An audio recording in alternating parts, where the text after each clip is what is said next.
Alright, well in this video I'm going to try to explain to you the different ways that you can start your story to make it more interesting for the audience. Okay, so you can see that we're going to try to use a variety of different ways that we can start our story. We don't want to always start with once upon a time. I mean, yes, you can start your story like that, but really it's not the most interesting way, and a lot of times it doesn't really make sense to the style of story that you're writing.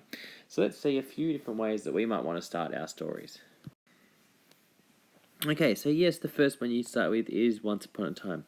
A lot of people use this one because they really probably don't have any other ideas of how they could start it.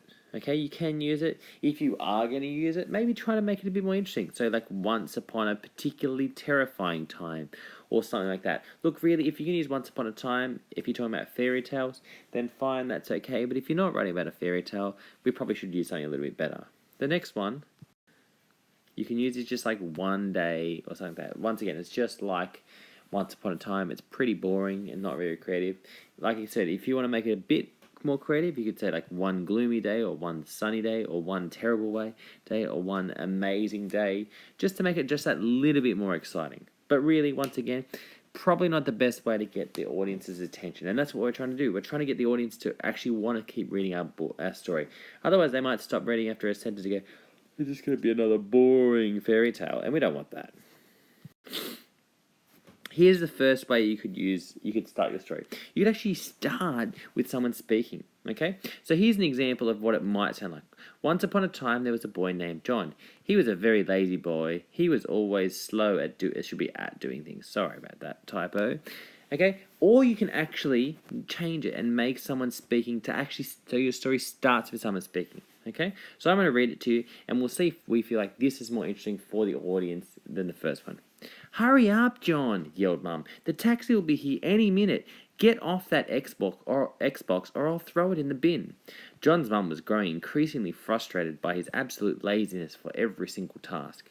So you can see here by putting the sort of the speaking at the start, I've got the audience attentions because it's already started. There's already stuff that's happening already. I don't have to go in and explain it or once upon a time. And you can see that they're both pretty much saying that John's lazy, but this one's showing that he's lazy through, his mum yelling about getting the Xbox, and it sort of gets the story off to a really good start. So someone speaking, someone talking, that's always a great way to start. The next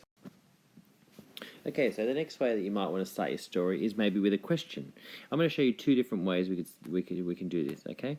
So you can see the first way in blue, that's going to be the way you do it in the boring old style, and the way in black is to change it up with showing how you could use it to start with a question. Alright, so let's read the one in blue. "There was once a boy called Frank who lived with his mum. He was about to get himself into a situation that wasn't very good, a situation that he was going to regret." That's the first way to do it. A perfectly fine way, probably is going to interest the audience, but let's just have a look at the second way of what happens when you start with a story and whether the audience would actually be more engaged and more interested in reading your story. Have you ever done something that you completely regretted? Something that even as soon as you did it, you wish that you hadn't? Well, mine was just one mistake. Mine wasn't just one mistake, it was lots. It all started when, you can see here, people have only read one proper paragraph and they're already hooked. They're already like, what did he do? What was his mistake? And you can see that it is more interesting for the audience rather than just like, he was about to get himself into a bad situation. There was once a boy called Frank. We're trying to get people's attention. That's what we're trying to do with the start of the story. So we're going to try to move away from once upon a time and one day, or there was once a boy called Frank, and start to move into different situations. Another way you could actually start your story is to use a sound effect. What this means is like sounds like crashes or bangs or screeches or creaks or things like that. And here's two examples. He went, eek. The went the brakes as the car skidded sideways. Or bang. I wasn't sure what was at my front door, but I didn't want to find out. You can see as soon as you got this sound effect or this sound at the start, it's like the story's not starting at the start, the story's starting halfway through.